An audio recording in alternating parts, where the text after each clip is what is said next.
touch what's mine again, and you'll bury the hand."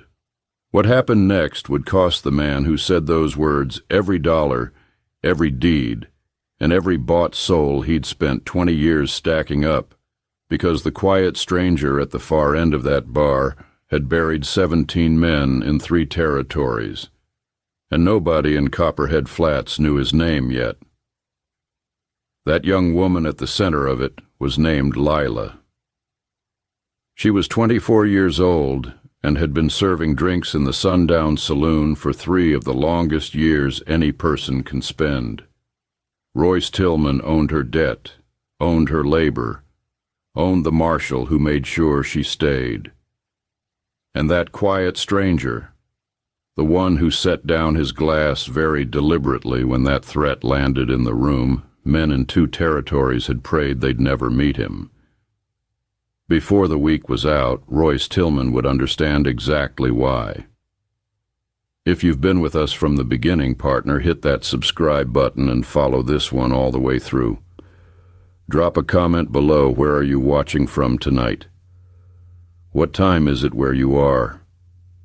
I want to see how far this story has traveled. Now let's go back to the summer of 1873. Back to a stretch of high desert territory where the heat came off the hard pan in shimmering curtains by midday, and by supper time the whole basin smelled of alkali dust and slow-roasting ambition.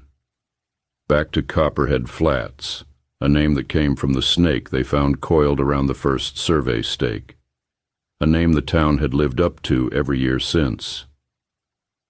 Copperhead Flats sat at the bottom of a bowl of red rock hills like something dropped there by accident and too tired to roll the rest of the way out. One main street.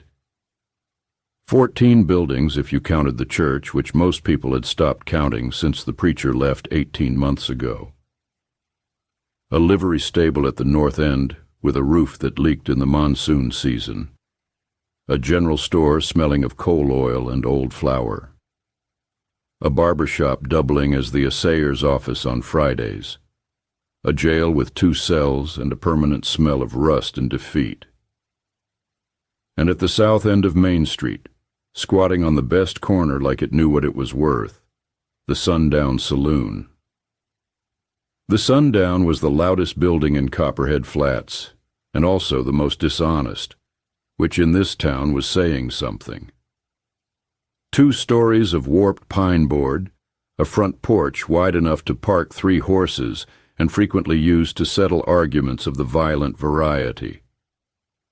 The sign above the door had once read, "The Sundown Saloon" in gold leaf letters, but the G and the second O in saloon had peeled away and nobody had replaced them, so it now read, "The Sundown Sale Inn." Inside, long bar of dull wood, a mirror behind it cracked top to bottom like a lightning bolt had tried and failed to split it clean. 4 gaming tables where the odds were set by the house, and the house was, as in all things in Copperhead Flats, Royce Tillman. Lila had not chosen this life. That is the first thing to understand about her, and the thing that got lost in whatever version of this story you may have heard. She had not wandered into debt out of carelessness. She had not drunk it away or gambled it away. She had arrived in Copperhead Flats 2 years before Tillman's first conversation with her. A 19-year-old girl with her mother and a wagon and a certificate of land, claim her father had filed before he died of a fever in New Mexico. The land was 40 acres of decent grazing up the East Ridge. The certificate was legal. The problem was that in Copperhead Flats, what was legal and what was real were 2 entirely different categories, and Royce Tillman was the one who decided which category applied to you on any given morning. Tillman's man, a thick-necked collector named Durrell, who wore his mustache the way a lesser man wears a firearm, came to the wagon on the 3rd day after they arrived. He explained pleasantly that there was a question about the claim. A competing survey. A discrepancy in the filing dates. He explained that the bank which Tillman owned had advanced funds against that parcel to another party, and that until the discrepancy was resolved, the land would need to sit in abeyance. He explained all of this pleasantly, and then he left, and Lila and her mother were standing in the dust, looking at a wagon with no place to go. Lila's mother lasted 8 months after that. The combination of grief and hard work and thin altitude took her in the winter of 1871, and Lila buried her on a slope of open land behind the livery because the church didn't have a preacher willing to speak the words, and the church graveyard had a fee she couldn't pay. By the time the ground thawed in the spring of 1872, Lila had a debt of $63 to the Copperhead Flats Mercantile and Banking Association, which was Tillman's formal name for the enterprise that owned the bank, the general store, the livery, the saloon, and through the saloon, the marshal's office. Tillman had a solution. He was very good at that. The Sundown needed a bar girl who could serve and chat and keep the drinking men in their chairs. Room and board, $2 a week toward the debt, and the debt would be cleared in a year. Clean arrangement. Friendly. He'd smiled at her from behind his desk in the bank office. That wide, flat smile he wore like a merchant wears a sign. Open for business. What Tillman had not put in the agreement was the rest of it. The room and board was charged against the debt at a rate he set. The dress she was required to wear cost $4 a week from the company budget, also charged against the debt. Any night she was unavailable to serve, sick, injured, the one night she had simply refused, cost her a penalty that reset the clock considerably. 3 years later, Lila owed more than she had on the day she walked in. The math was not an accident. She had tried twice to leave. The first time, a deputy named Hatch found her a mile outside of town and brought her back in a way that left bruises she covered with a shawl for 2 weeks. The second time, she'd gotten as far as the Northern Trail Junction when Durrell caught up with her in a buckboard and explained again pleasantly that leaving while in debt to the association constituted fraud under territorial statute and that Marshal Greer had already signed a warrant. She walked back under her own power, which was the only kind of power she had left. By the summer of 1873, Lila was not afraid anymore. She had burned through fear somewhere in the middle of the second year and come out the other side into something quieter and more dangerous. A flat, cold certainty that nothing would change unless something from outside the system entered the system and broke it. She did not have a name for what that something might be. She served drinks and wore the required dress and smiled the required smile, and waited, because waiting was the only thing in Copperhead Flats that didn't cost her anything. She was behind the bar on a Tuesday evening in late July when Burl Ferris made his play. Burl was one of Durrell's deputies, red-faced and thick, a man who drank twice what he paid for and who had long since learned that there were no consequences for anything he did in Copperhead Flats, which is a dangerous thing for a man like Burl to learn. He grabbed Lila's wrist hard enough to leave a mark and said something that isn't worth repeating. She pulled her hand back. That was all. Just a pull. Burl didn't like it. "Touch what's mine again, and you'll bury the hand," he said, loud enough for every man in the room to hear. He was performing. He needed the audience. At the far end of the bar, in the corner stool that faced the door, a man no one had been paying attention to set down his glass. Slowly, without looking away from the door. Then he turned his head slightly, the way a hunting dog turns its ear toward a sound, and let his gaze settle on the back of Burl Ferris's neck. He had come in around noon, ordered water, then whiskey, the cheap kind, which he drank without commentary. Paid cash. He was dressed plain, trail-worn brown jacket, collarless shirt, work pants with genuine dust on them from many genuine miles, a hat the color of old saddle leather, a gun on his right hip, which was not unusual. What was unusual, though nobody could have said exactly why, was the way he wore it. Not displayed, not forgotten. Present the way a man's hand is present at the end of his arm, part of the structure, not an announcement. His name was Wade. Just that. If he had a second name, he didn't offer it. He was one of those men who occupy exactly the space they take up and no more, which in a crowded saloon means becoming approximately invisible. He had 3 days of trail dust on him, calm gray-brown eyes that looked at things longer than was comfortable, and a stillness about him that was not the stillness of passivity.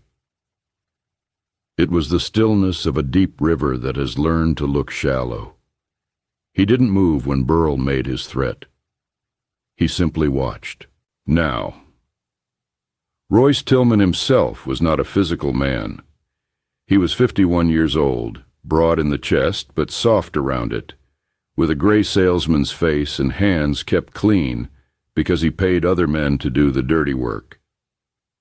He had come to Copperhead Flats 14 years ago as a freighting agent for a St. Louis concern and had, over those 14 years, converted that position into something that had no clean name in any law book, but which functioned in practice like a private feudal arrangement. He owned the bank.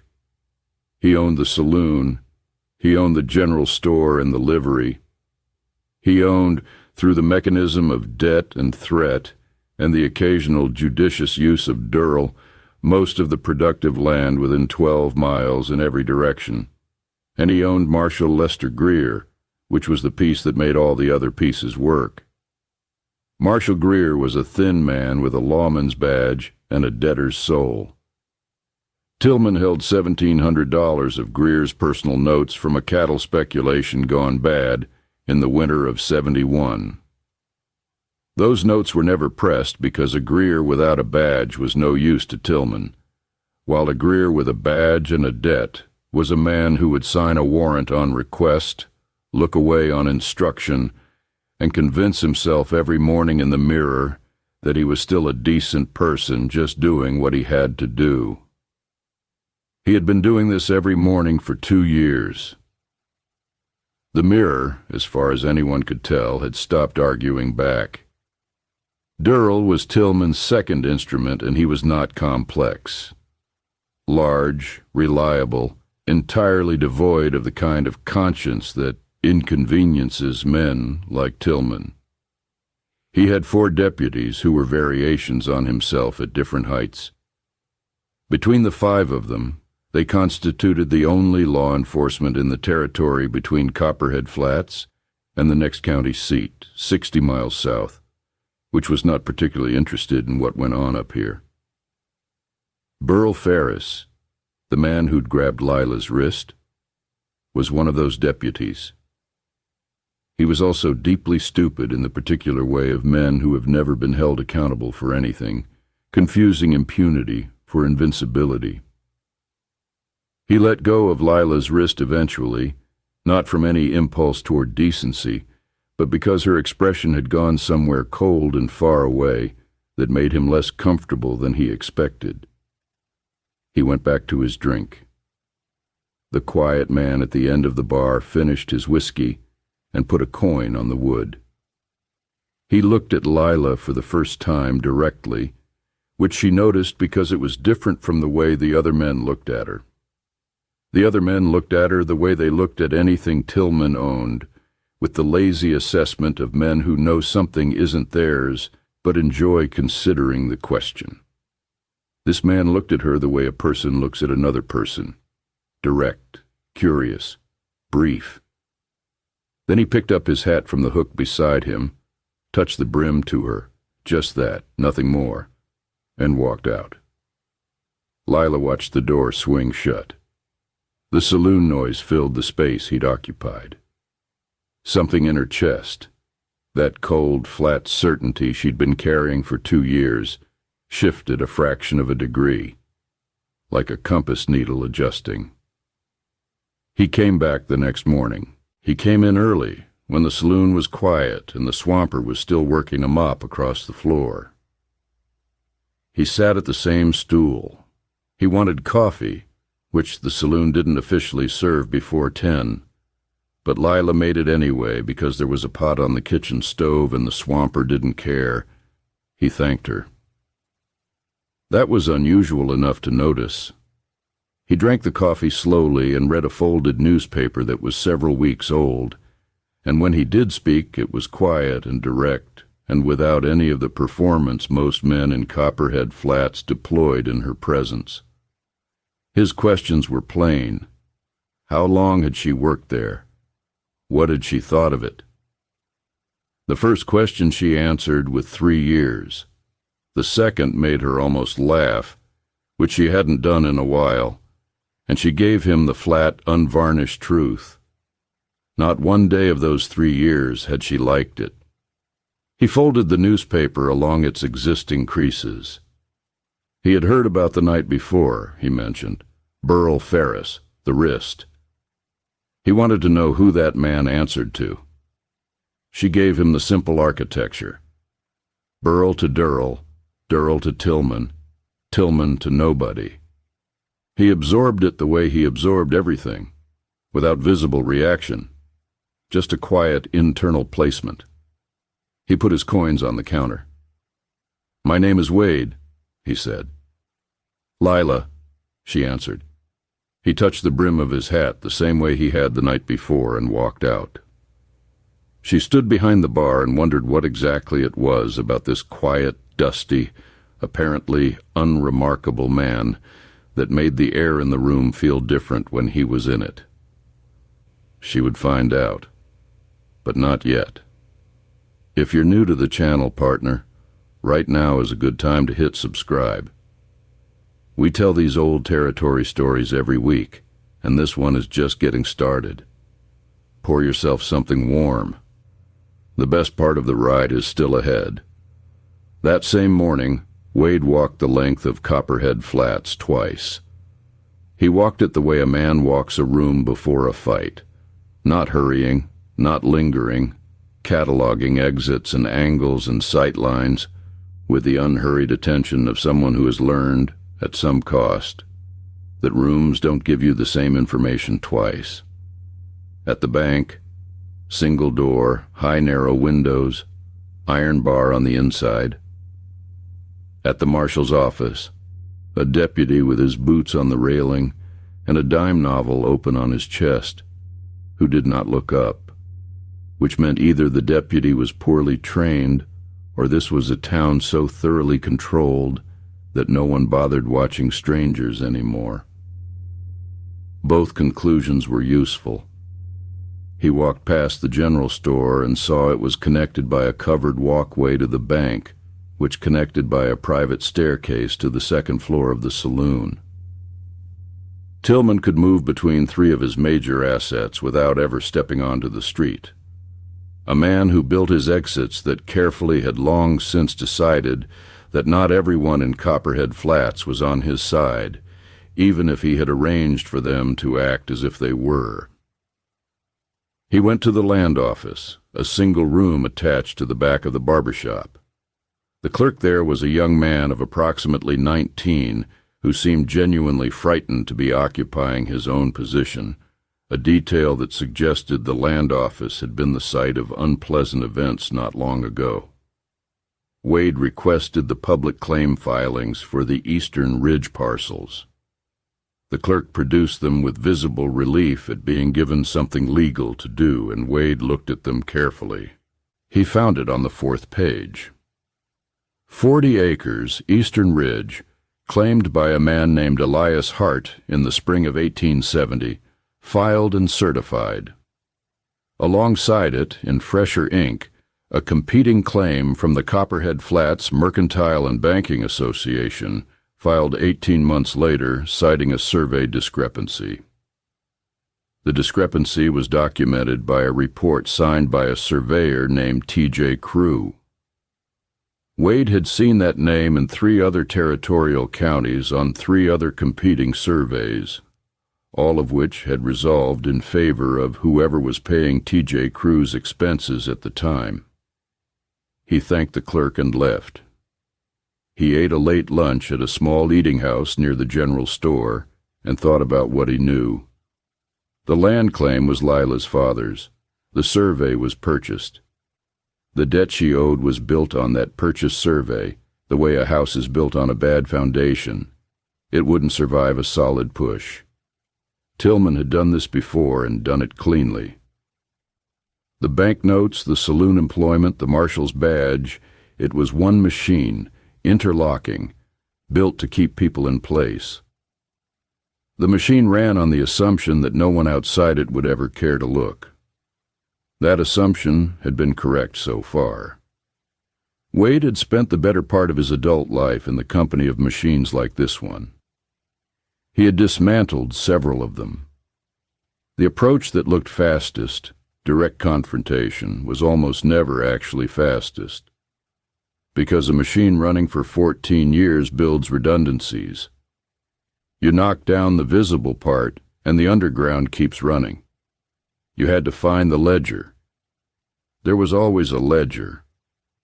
Men like Tillman kept records of their leverage with the same meticulous care that honest men kept family Bibles, everything written down. Because everything written down is power, and power is the only thing men like Tillman truly worship. The ledger would be in the bank office. Getting to it would require either a key or a very convincing distraction. He thought about Lila, about the way she had looked at him, not hoping exactly, because hope was something she had been careful to extinguish, but with the particular attention a person gives when they see a new element enter a system they've been studying a long time. She was smart. He had been watching people for 20 years and could read intelligence from a distance the way other men read weather.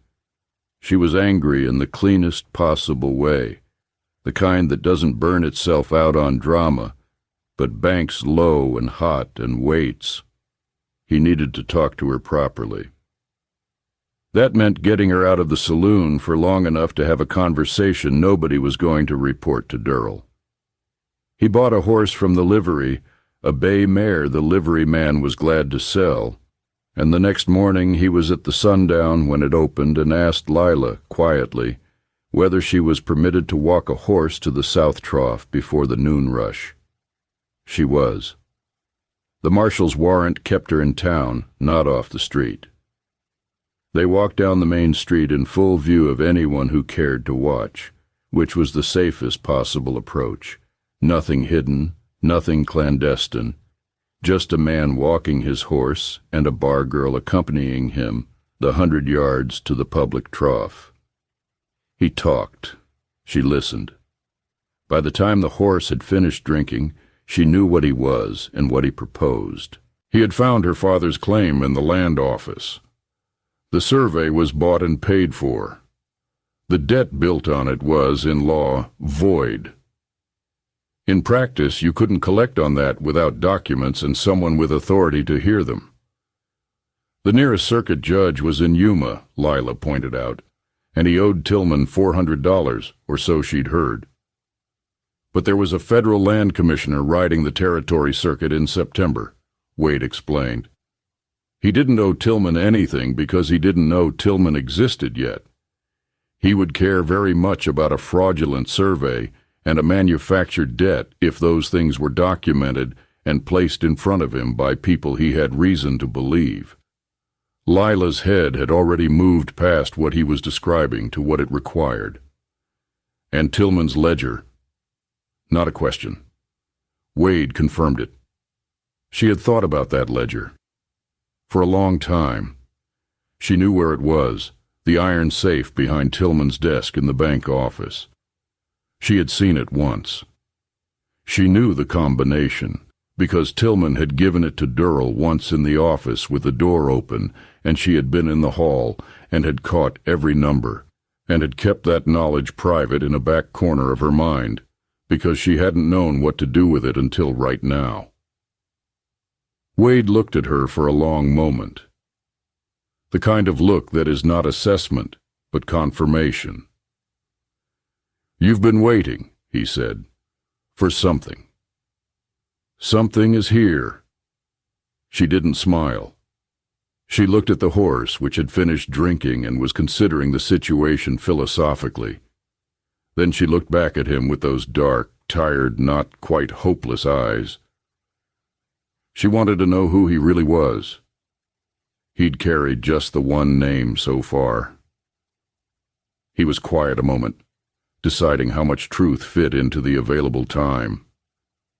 He gave her a name, not the name Wade, but the name he had carried in other territories, the one that appeared in warrants and depositions, and the lowered voice conversations of men who were afraid of certain kinds of skills deployed in certain kinds of situations. Lila had heard that name once.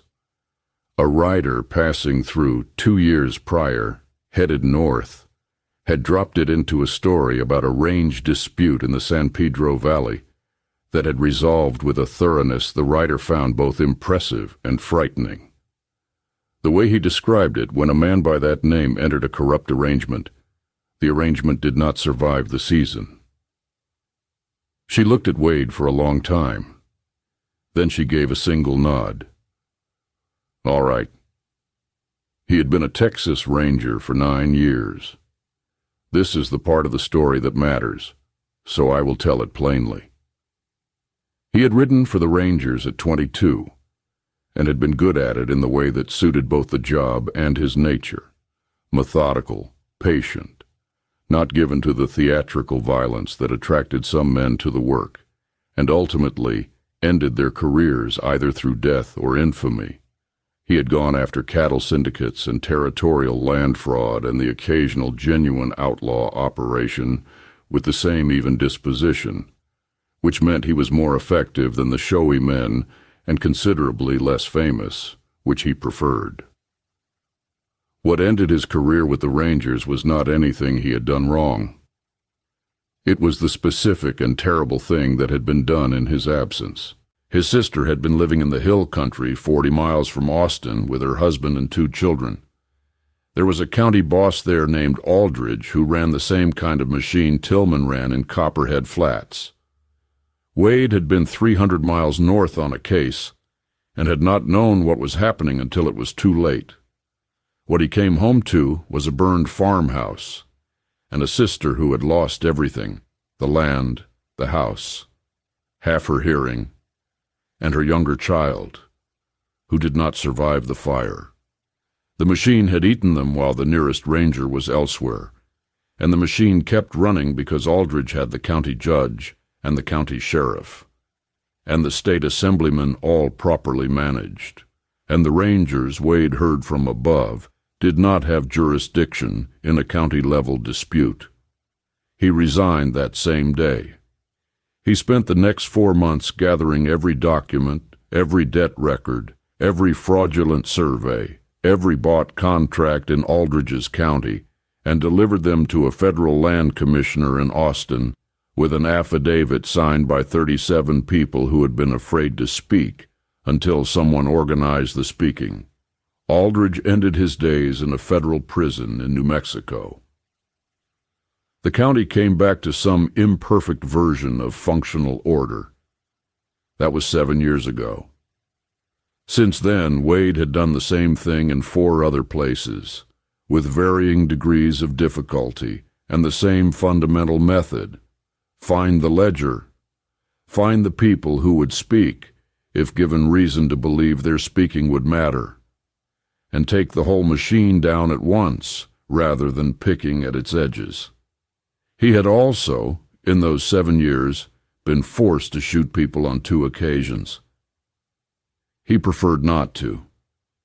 He was very good at it, which meant he almost never had to, because men who hire violence believe they face something that cannot resist them, show them genuine resistance, and most of them reconsider. He had learned that early. Burl Ferris, he judged, would not reconsider. But that was a later problem. He spent 4 days after that first real conversation, doing the kind of work that is invisible, because it lives in the margins. A quiet conversation at the eating house with the widow who ran it, a sturdy woman named Mrs. Pratt, who had been paying inflated supply prices to Tillman's general store for 6 years and knew it, and was tired of it in a way that had nowhere to go. A half hour at the livery with the ostler, a quiet man named Gus, who had been feeding 3 of Tillman's horses for 2 years without payment, the care of those animals classified as servicing a debt he'd incurred when his wagon was repaired, which was a beautiful piece of accounting if you happened to be Tillman. A longer conversation with the school teacher, a woman named Clara who had come from Ohio with her husband and whose school now sat on land Tillman had seized after the original owner left, and who had 40 letters written to the Territorial Education Authority that she had never mailed because she didn't believe they would help, and was afraid of what would happen when Tillman found out she'd written them. Clara looked at him when he finished with a schoolteacher's directness. Was he the kind of man who said things or the kind who did them? The second kind, he indicated, without elaboration. She went home and addressed all 40 envelopes that evening. The northbound mail rider was 3 days out. He had also been watching Tillman's movements. Tillman was a creature of schedule, the way all men who feel secure tend to be. At the bank every morning at 9. At the saloon at 11:30 for an early dinner and what Tillman termed a business review. Back at the bank by 2, and gone at 5:30 for the big house at the north end of town, where he lived alone since his wife had returned to St. Louis 6 years ago, which suggested that even Mrs. Tillman had eventually reached a limit. The key to the bank office lived on a ring in Tillman's right jacket pocket. Wade had watched the routine 3 mornings. The deputy outside the bank left at 6 and did not return until 8 the following morning, which left the building empty for 3.5 hours. But the key. On the second Thursday of every month, Tillman hosted a creditors' dinner at his house, inviting 4 or 5 merchants who operated under his system for a review of accounts and new instructions. He walked from the bank to the house and took off his jacket when he arrived because it was summer. He hung it on the rack by the front door because he was an orderly man about his possessions. The key ring stayed in the jacket. The man who cooked and served those dinners was an old man from Sonora named Eladio, who had worked for Tillman for 11 years and who hated him with a completeness that was almost architectural. Eladio's daughter had ended up in the same system as Lila. She had since escaped genuinely, during a window when Durrell was sick and the deputies distracted, and was now in Santa Fe, sending money when she could. Eladio stayed because he was 67 with nowhere to go, and he had decided that if he could not leave, he would at minimum witness everything precisely, so that when the time came he could say what he had seen. Wade found him on a morning when Tillman was at the bank and the house was empty. Eladio listened to the entire proposition without surprise, with the air of a man who had been expecting something like it for years and was simply confirming it had finally arrived. The arrangement was this. Eladio would lift the key from the jacket and replace it before Tillman needed to leave. He wouldn't put his name to a public affidavit in this territory, but he would write down everything he had witnessed in 11 years, every transaction and threat and arrangement, in careful detail, for whoever was going to send it somewhere, it would matter. He had been a schoolmaster in Sonora once. He wrote well, and he wrote clearly, which is what mattered. On the evening of the second Thursday, Lila slipped out of the sundown service door during the change of shifts, one of the few windows when Burl Ferris was not in the building, and met Wade at the back of the livery. The key had already passed from Eladio's hand to a widow at the eating house, to a 12-year-old boy who knew every alley in Copperhead Flats, as well as he knew his own face, and from that boy to Wade. 11 minutes before Eladio needed it back on the rack. The bank was dark. Wade unlocked the back door and moved through the outer room to Tillman's private office. The safe sat behind a painting of a mountain scene that was not a good painting, but served its purpose. He dialed by lamplight 110358 for the 11th of March, 1858, and the door swung open on hinges that did not squeak because Tillman was orderly about everything. The ledger was there. He did not take it. He spent 6 minutes reading by lamplight, then put it back exactly where it had been, closed the safe, and moved out. 123 accounts. Every debt in Copperhead Flats, every fraudulent survey reference, every payment made to Marshal Greer, every installment to T.J. Crew. And one thing he had not anticipated: the names of 7 men in Yuma and Tucson and the territorial capital who had received payments over 14 years for what the ledger described as facilitation. The word men like Tillman used when they meant something that would not survive a federal audit. He had what he needed to know. He knew where the instrument was. He knew how to get to it when the time came. What happened the following day was the first real confrontation, and it did not go the way Burl Ferris expected. Burl had decided that the quiet man at the bar, 3 nights running and now seen walking the saloon girl to the horse trough, represented some variety of problem requiring address. He came into the sundown at 9 in the morning, which was early even for Burl, and sat down one stool to Wade's left with the air of a man delivering a message he had been composing since breakfast. He wanted to know Wade's business in Copperhead Flats. "Official need," he said, one hand flat on the bar between them. Wade looked at the hand. He looked at Burl. He had no particular business, he said, passing through, resting his horse. 4 days of it, Burl noted. Long time for a horse to rest. The mare had had a hard road, Wade agreed pleasantly. Then Burl gave his title, Deputy Marshal of Copperhead Flats, and put his hand on Wade's arm. What happened next was quick and not technically violent. Wade's left hand came down on top of Burl's, not hard, but with a particular quality of pressure, and at the same time he turned toward Burl on the stool in a way that was neither hostile nor retreating. His voice was quiet. "Take your hand back, friend." Burl registered something in that moment. A very small recalibration behind the eyes, the kind a man makes when what he has grabbed turns out to have more weight than anticipated. He pulled his hand back. Burl left to find someone to tell about this. The room's noise gradually returned. Lila set down the rag she'd been holding and folded it and put it away, and she allowed herself, very briefly, the ghost of a thing that had not been on her face in quite a long while. Tillman summoned Wade that afternoon to the bank office. It was the kind of summons that is technically voluntary and practically mandatory, delivered by Durrell with his usual pleasantness. Wade went, because a man establishing a reputation for innocent business does not decline a courtesy meeting with the most prominent man in town. Tillman sat behind his desk with the comfortable assurance of a man who sits behind the best desk in the room, and he looked at Wade with the assessing eyes of a merchant, pricing him rather than seeing him. He put a glass on the desk as a gesture of hospitality, which Wade left untouched. The conversation went through its expected motions.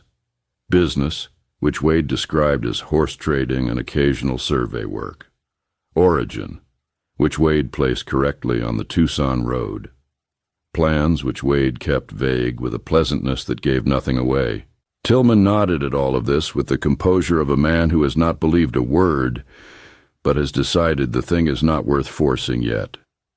He leaned back in his chair and delivered his only direct observation. They were a quiet town, and he liked to keep it that way. "That's understandable," Wade said. "A man in your position would want things orderly." Something in that phrasing caught Tillman's attention.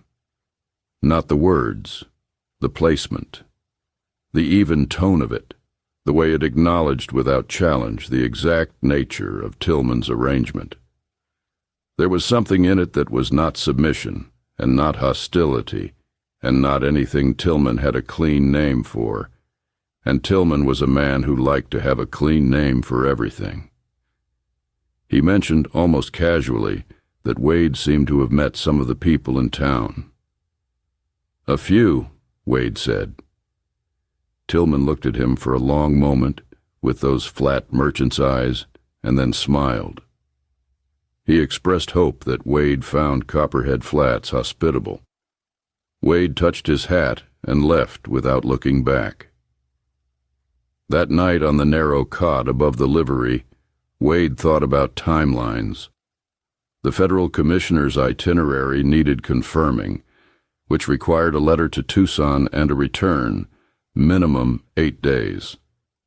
Eladio needed 3 more days to finish his account. Clara's letters needed a northbound rider, 2 days out. He had margin, but not a great deal of it. In the meantime, Lila needed to stay intact. He returned to the Sundown early the next morning. They kept their voices low, the practical register of 2 people conducting necessary business in a room where the walls had a recent history of reporting to Durrell. Tillman had someone watching now, Lila indicated with a brief cut of her eyes toward the far end of the bar. One of the other girls was taking note of whoever came near her. They worked through the plan together, which is to say they confirmed the plan Lila had already been constructing in whatever private corners of her mind she had managed to keep for herself over 3 years. The second creditor's dinner was the target night.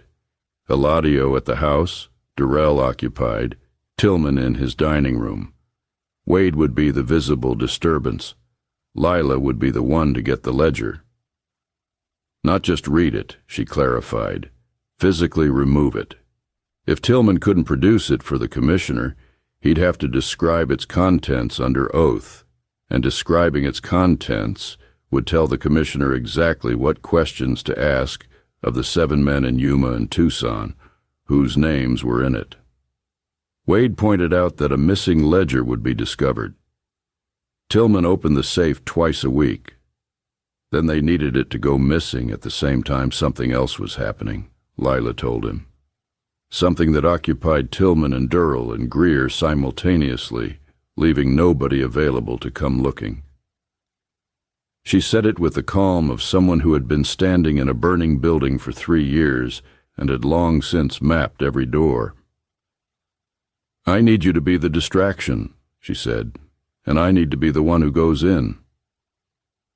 The night of the creditors' dinner was a Thursday in late August, hot and still, the red rock releasing the day's stored heat back into the air after sundown, the stars coming out above it all sharp and cold and indifferent to the arrangements of men below. Tillman's dinner started at 7. By 7:30, Eladio had the key. At 8 o'clock precisely, Wade walked into the Sundown saloon. Burl Ferris was at the bar. Durrell was at the dinner. Pike and Hennessy, 2 of the remaining deputies, were at a gaming table in the back. The barkeep was a man named Odell, who had worked for Tillman 6 years and would work for whoever owned the saloon next, having concluded some time ago that his loyalty was to the profession and not the employer. Wade sat down and ordered a drink he did not intend to finish. He told Odell conversationally that he had come to Copperhead Flats on survey business, and had found some interesting discrepancies in the Eastern Ridge filings that he planned to report to the Territorial Land Office. He said it the way a man mentions something he considers professionally unremarkable. Burl Ferris went very still. Burl wanted to know what kind of discrepancies. "Surveyor errors," Wade said pleasantly. "Probably innocent. A man named Crew had done some of the field work up here, and there were irregularities in his measurements across 3 parcels, including one that the Mercantile and Banking Association had filed a competing claim on. These things happened. The land office would sort it out." Burl was on his feet in 4 seconds, which was fast for a man of his build, and moving to the back of the room to find Pike and Hennessy. While Burl was moving, Lila was moving. She went out the service door into the alley in the dark, with the key that had traveled from Eladio to the widow at the eating house, to the 12-year-old boy, and from him to her, folded in her apron pocket. She knew this alley the way she knew the sound of her own breathing. She knew where the loose boards were and where the dog slept. The bank's back door opened on the second try. She moved through the outer room by touch, into the office. The safe was behind the mountain painting. She dialed 1-1-0-3-5-8, and the door opened on hinges that did not squeak. The ledger was there. She lifted it out with steady hands and put it inside the canvas bag under her apron. She closed the safe. She was back in the alley in 5 minutes, walking toward the eating house where Mrs. Pratt was expecting her. Back in the saloon, Wade was explaining to Burl and Pike and Hennessy with considerable calm that he had submitted his preliminary findings to the Territorial Land Office in Tucson that morning by telegram, and that a federal examiner had already been alerted to review the matter. The telegram was real. The federal examiner had not yet confirmed, but the names of the land commissioner's circuit stops were public record, and Wade had sent the telegram to a contact who knew the commissioner's office, which was close enough to the truth for the purpose at hand. Pike and Hennessy looked at each other the way men look at each other when they need instruction, and the person who gives instruction is at a dinner party and unavailable.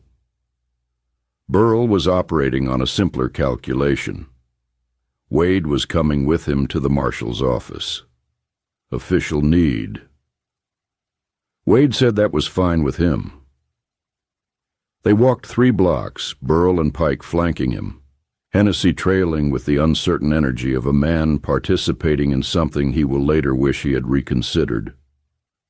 Marshal Greer was in his office, apparently returned early from wherever he'd been, and he looked at the arriving group with the wary expression of a man who has spent a long time at a ledge and is measuring for the first time how far down it goes. Wade sat down across from Greer's desk and spent 12 minutes on a thorough accounting of what he had found in the land office: the fraudulent survey, the Crew reports, the competing claim, and the fact that all of it was now in a telegram in Tucson in the hands of a contact acquainted with the federal commissioner's office. He laid it out with the even precision of a man for whom this was professional courtesy, not theater. Greer's face went through several stages that were instructive to observe. At the end, he managed what he could. He would need to speak with Tillman, he said. Wade stood.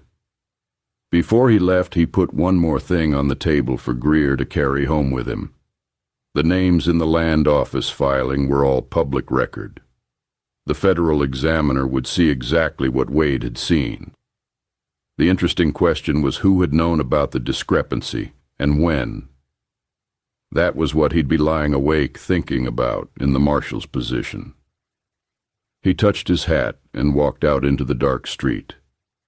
Lila was already at the livery when he got there, standing in the stall with the bay mare, the canvas bag at her feet, her hands at her sides. He looked at her. She had not moved from the stall. The lamplight was warm on her face, and she looked like something carved from a very long patience.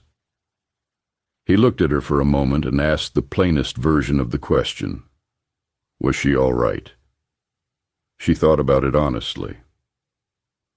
"I will be," she said, "when it's finished." It took 3 more days to finish, and they were not quiet days. Tillman discovered the ledger was missing on Friday morning. The alarm this produced was significant in the specific way that reveals what was really being protected. He had every building on Main Street searched, which was legal in the sense that the Marshal had issued a warrant, and illegal in the sense that the warrant came from a Marshal who owed him $1,700. He sent Durrell to the livery to search Wade's room, which produced nothing, because the ledger was in the church. The one building Tillman had not thought to search first, in a town he had otherwise thought of last. The church had no preacher and no congregation, and no lock on the door that a 12-year-old boy could not open, and behind the altar was a space where the widow at the eating house had once hidden her own account books during a dispute with the previous owner of the general store, and where they had been perfectly safe. Durrell came for Wade on Friday afternoon with Pike and Hennessy and Burl Ferris, carrying a warrant for theft of private property. He was not pleasant this time. The pleasantness was reserved for situations in which Durrell held all the cards, and Durrell was beginning to sense that the deck had been reshuffled. Wade produced a telegram from his jacket. The Federal Examiner was confirmed, arriving Monday. He showed it to Durrell. He showed it to Pike and Hennessy. He looked at Burl last, because Burl was the one he had been watching most carefully, and what he saw in Burl's face was what he had expected. The last moment before a bad decision, Burl reached for his gun. He was fast for a large man. He was not quite fast enough, and the reason was that Wade had spent 4 days measuring the distance between Burl's impulse and his action to within approximately 1 second, and had positioned himself accordingly. The whole event was clean and quick and involved no injury to anyone, which was how Wade preferred things when preference was available. Burl's gun was in Wade's hand, and Burl was looking at it from the wrong direction, and the room had gone completely still. Wade set the gun on a hay bale nearby with the careful deliberateness of a man making a point about what was and was not necessary. Then he said there was a Federal Examiner arriving Monday. Everything that needed saying could be said to him, and nobody needed to get hurt in the meantime. Durrell looked at the gun on the hay bale. He looked at Wade. He was a practical man, which was his only real virtue, and the practical calculation had changed. Monday, then. He retrieved the gun and left. That night, Marshal Greer walked to the church. He knocked on the door, which opened because Mrs. Pratt had been expecting someone. He found Lila behind the altar with the ledger. He stood and looked at her for a long time. He was a man who had been making small moral compromises that compounded the way debt compounds, interest on interest, until the sum was so large it seemed impossible it had started with a single bad note. He wanted to know what the ledger said about him. She turned to the relevant pages and pointed without commentary. $1,700, paid to Lester Greer in 15 installments over 2 years, for facilitation. That was how it read. He sat down in a pew and looked at the floor for a long time. Then he raised his head and asked whether there was a path through this that didn't end in a federal prison, if he cooperated fully, if he gave a complete accounting of everything. Lila looked at him without warmth and without excessive hardness either. She had not come this far to waste what she had. That depended entirely on what he put on record and how completely, she said. But she would rather he put it all down than left any of it out. When the federal examiner arrived Monday morning, 11 people were waiting to speak with him. Lila was first, with the ledger. Eladio was second, with a 63-page handwritten account of 11 years of witnessed transactions in clear and precise Spanish that the examiner's assistant translated without difficulty. Clara, the schoolteacher, was third, with 40 letters and a precise account of the land seizure that had closed the school. Mrs. Pratt was fourth. The ostler Gus was fifth. 5 other residents of Copperhead Flats followed, each with their own piece of what Tillman had built and what it had cost them. Marshal Greer was the last witness and ultimately the most consequential, because he had signed the warrants and the notes and the facilitation agreements and knew every one of them in exact detail and was willing to say all of it in full on the record. And a marshal's testimony carries a particular weight in federal proceedings that civilian accounts, however detailed, cannot quite replicate. Tillman himself was brought in last. He had spent the weekend trying to reach the 7 men whose names appeared in the facilitation section of the ledger, and none of them had been particularly helpful, because when a ledger with your name in it is in federal hands, the natural instinct of men in that position is to become very interested in the distance between themselves and the problem. Tillman sat across from the examiner in a chair that was not his own desk chair, in a room that was not his own office, and looked at the situation with the flat assessing eyes of a merchant who has discovered that the numbers, this once, do not come out in his favor. Durrell and his deputies were taken into federal custody by the 2 marshals who had traveled with the examiner. Burl Ferris was surprised by this in the specific way of men who have spent their careers in a town where nothing ever came back at you, and who are only now discovering that this was a property of the particular arrangement, not a property of the universe. The Copperhead Flats Mercantile and Banking Association was formally dissolved over the following weeks. The fraudulent surveys were voided. The debts built on those surveys, including Lila's, including a dozen others documented in the ledger, were found to be legally void.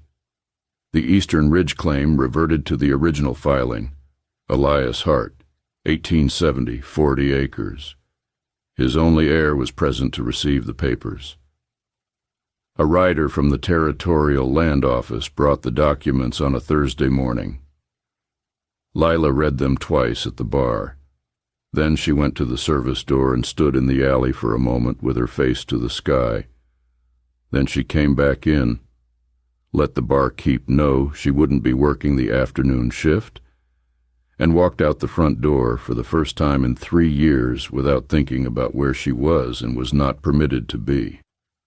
Wade had been at the bar for the end of it. He was on the same stool with the same coffee, and she walked past him on her way out. He said that 40 acres was a start. She stopped. She turned around and looked at him. She looked like herself, which is to say she looked like someone who had been carrying a very great weight for a very long time, long enough to learn to stand perfectly straight under it, and who was now for the first time feeling the absence of it. "It's enough," she said. He nodded. He was that kind of man, no follow-up, no excess sentiment. "Will you stay?" she said. He thought about it the way he thought about everything, without rushing toward an answer he hadn't fully examined. He said no. She had known. She had known since the horse trough. He was a man who went into broken things and repaired them and then moved on, the way a river moves on, carrying what it carried and leaving the banks cleaner than it found them. She didn't need him to stay. She had needed someone to believe that what was done to her was worth the trouble of undoing, that someone had believed it. That was sufficient. She wanted to know where he'd go. North, he said. There was a county up near the Arizona line with some familiar arrangements, or so he'd heard. "Ride careful," she said. He touched the brim of his hat one last time and walked to the door. He rode out of Copperhead Flats on a Tuesday morning in September, on the bay mare who was well rested and ready. Nobody watched him go, which was just the way he preferred it. The street was quiet. The sign above the Sundown still read, "The Sundown Sal N," because nobody had gotten around to fixing the letters, and maybe nobody would. Some things take longer to fix than others. The important things were fixed. The school reopened in October. Clara taught 41 students that first year in a building with a clear title. The widow at the eating house renegotiated her supply prices and found, to her mild amazement, that the world did not collapse when she did. The ostler got 2 years of unpaid horse care, returned in a settlement that came through in December, which was enough to fix his roof before winter. Lila managed the saloon through the transition, ran it as a proper business rather than a collection mechanism, then hired a manager and used the fall revenue to fence her 40 acres. And in the spring of 1874, she ran cattle on the East Ridge for the first time, and found the grazing was exactly what her father had believed it to be when he filed the claim. She didn't hear from Wade again. She thought about him sometimes, the way you think about people who arrive in the exact moment they are needed and then go on about their business, which is the business of being needed somewhere else. She thought it was probably good work, moving from one broken place to the next, finding the ledger and the people who would speak, if given reason to believe their speaking would matter.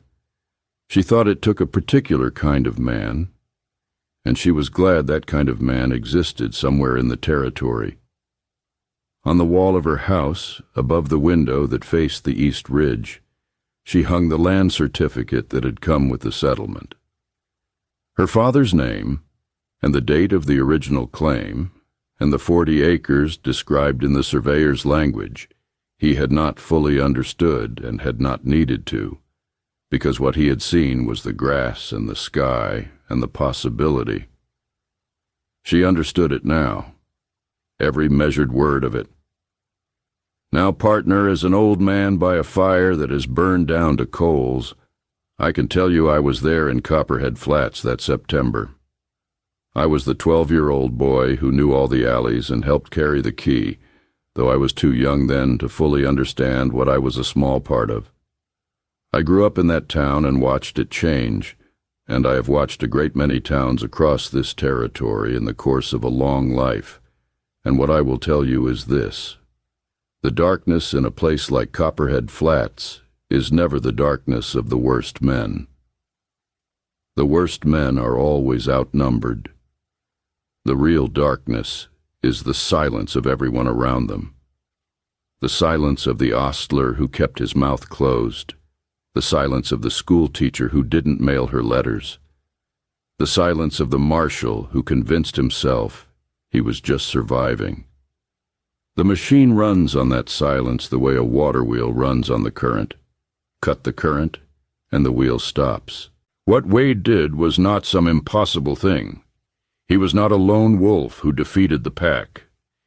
He was the man who gave 11 other people a reason to believe their speaking would matter, and then he made sure it did.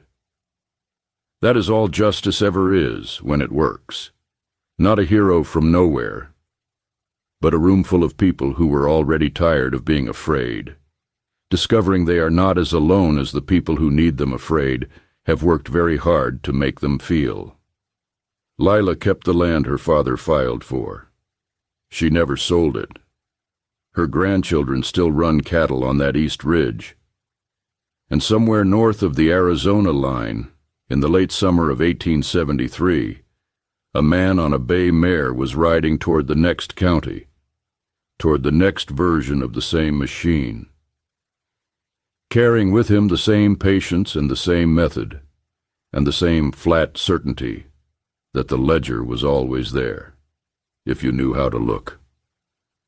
Ride careful out there, partner. Keep your powder dry and your soul honest. The world has a lot of Copperhead Flats in it. It also has a lot of people who were waiting for something to change, without quite believing it could. Believe it. Sometimes it does, until our trails cross again. This is a work of fiction created for entertainment purposes. All characters, events, and locations are fictional, and any resemblance to real persons or places is coincidental. This story was produced with the assistance of artificial intelligence. Thank you for watching, and we'll see you at the next one.